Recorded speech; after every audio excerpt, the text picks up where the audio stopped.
प्यारे बच्चों नमस्कार। स्वागत है आप सभी का गोल्डन पाठशाला में। दोस्तों, सामाजिक विज्ञान की क्लास में आज हम नेक्स्ट चैप्टर दक्षिण भारत के प्रमुख राजवंश पढ़ने वाले हैं और इस चैप्टर से जो भी महत्वपूर्ण प्रश्न आपकी परीक्षा की दृष्टि से हैं सभी प्रश्न लिए गए हैं, तो लास्ट तक ज़रूर देखिएगा। साथ ही चैनल पर नए हो तो चैनल को सब्सक्राइब कर लीजिए और अपने दोस्तों के साथ वीडियो को शेयर कर दीजिए। आइए शुरू करते हैं वीडियो को।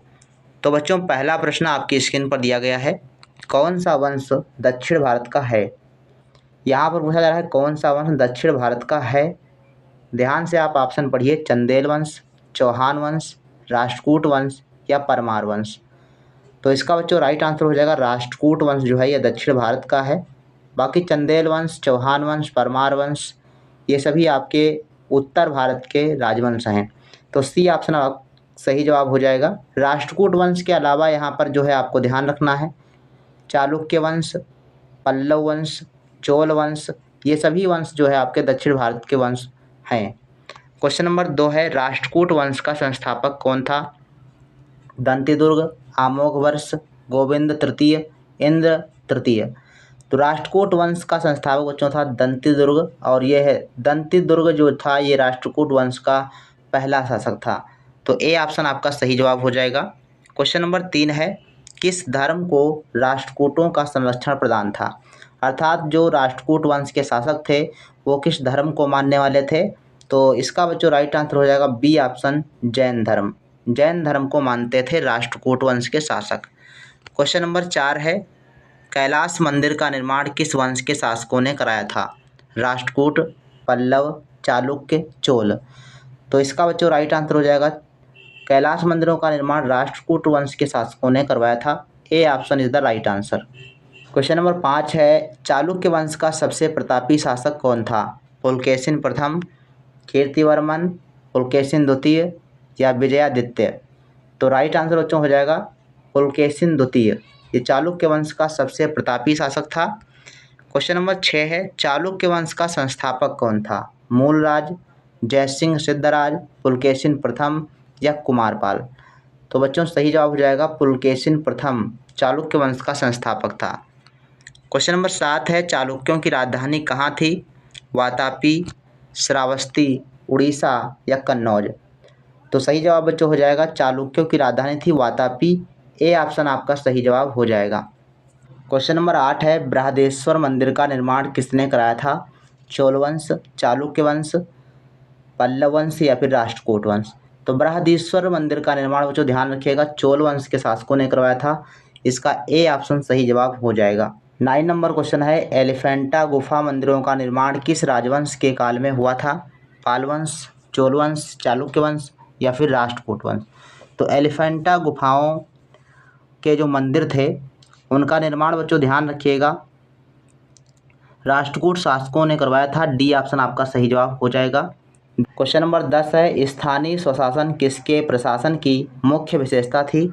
चोल, राष्ट्रकूट, चालुक्य या पाल।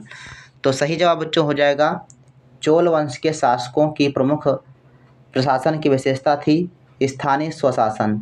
ए ऑप्शन आपका सही जवाब हो जाएगा। क्वेश्चन नंबर 11, बोरोबुदूर का बौद्ध मंदिर कहाँ स्थित है। तो ये बच्चों जो बोरोबुदूर का बौद्ध मंदिर है ये विश्व का सबसे बड़ा बौद्ध मंदिर है और ये बच्चों इंडोनेशिया में है। सी ऑप्शन सही जवाब हो जाएगा। क्वेश्चन नंबर 12, अंगकोर वाट का मंदिर कहाँ पर है। अंगकोर वाट का विष्णु मंदिर है बच्चों ये, और ये कंबोडिया में स्थित है। डी ऑप्शन आपका सही जवाब हो जाएगा। क्वेश्चन नंबर 13 है, महाबलीपुरम का रथ मंदिर किसने बनवाया था। पल्लव शासकों ने, चोल शासकों ने, चालुक्य शासकों ने, राष्ट्रकूट ने। तो इसका बच्चों सही आंसर हो जाएगा महाबलीपुरम का रथ मंदिर बनवाया था चालुक्य शासकों ने। ए ऑप्शन आपका सही हो जाएगा पल्लव शासकों ने। 10 का पल्लव शासकों ने।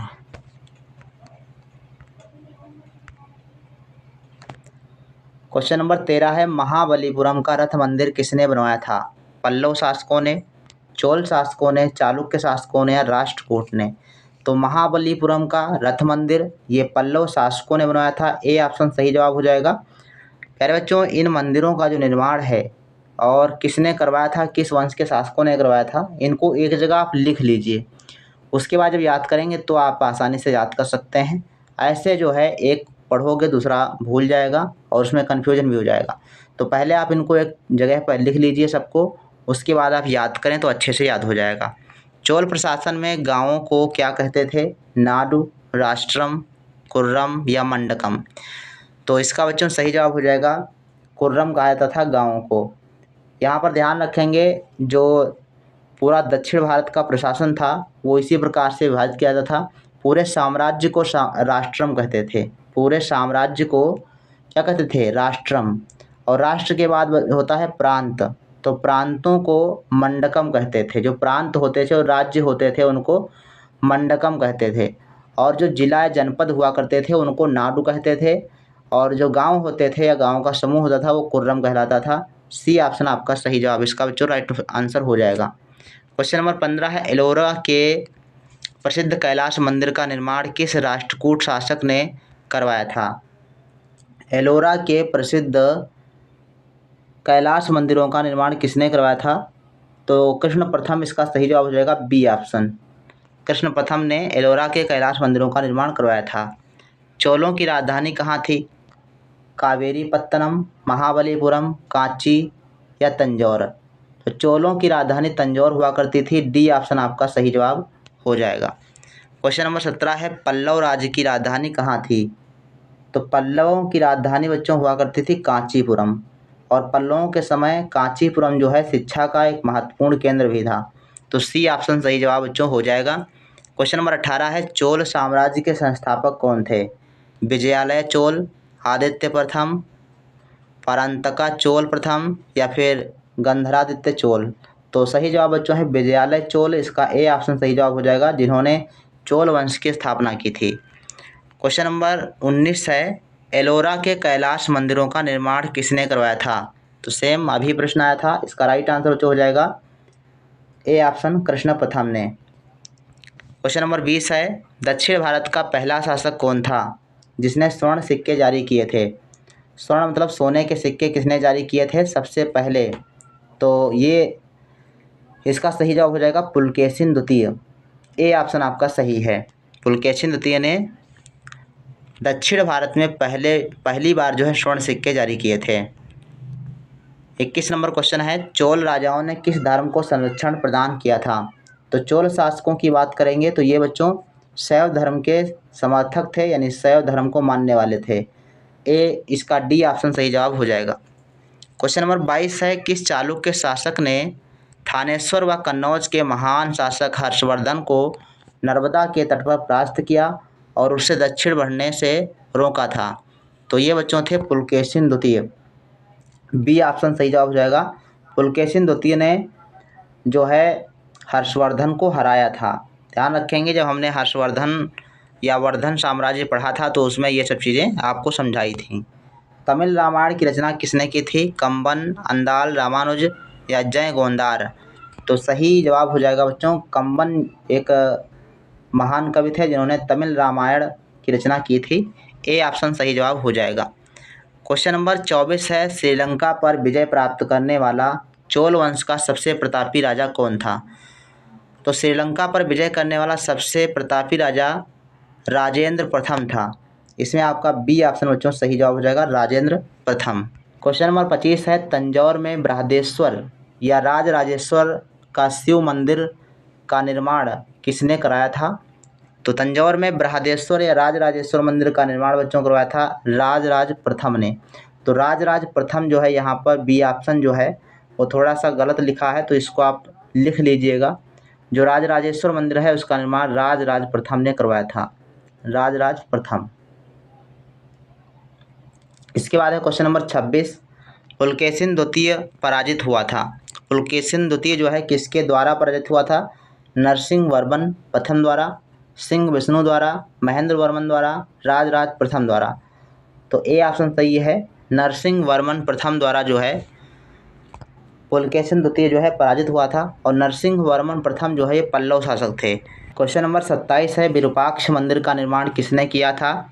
चालुक्य, पल्लव, सातवाहन या वाकाटक। तो विरूपाक्ष मंदिरों का निर्माण बच्चों करवाया था चालुक्य शासकों ने। ए ऑप्शन आपका सही है। 28 नंबर क्वेश्चन है, रथ मंदिरों की संख्या कितनी थी? 2, 3, 7 या 9। तो रथ मंदिरों की संख्या बच्चों 7 थी। इसका सही जवाब बच्चों सही ऑप्शन हो जाएगा। तो इस वीडियो में बच्चों 28 प्रश्न थे और ये बच्चों आपकी परीक्षा की दृष्टि से मोस्ट इम्पोर्टेंट प्रश्न थे जो कि दक्षिण भारत के प्रमुख राजवंश से संबंधित थे। तो इसी प्रकार से डेली वीडियो देखने के लिए हमारे चैनल को सब्सक्राइब कर लीजिए और अपने दोस्तों के साथ सभी ग्रुपों में वीडियो को शेयर कर दीजिए। इसी के साथ आप सभी से कहना चाहूँगा कि आप लोगों के आसपास में जो भी छात्र तैयारी कर रहे हैं NMS एग्ज़ाम 2025 की, उनको हमारे चैनल के माध्यम से पढ़ाई करने के लिए प्रेरित करें और ज़्यादा से ज़्यादा वीडियो को शेयर करें। और चैनल पर अगर नए हों तो चैनल को सब्सक्राइब कर लें, साथ में वीडियो को लाइक भी कर दें। तो मिलते हैं फिर नेक्स्ट वीडियो में, तब तक के लिए धन्यवाद। जय हिंद, वंदे मातरम।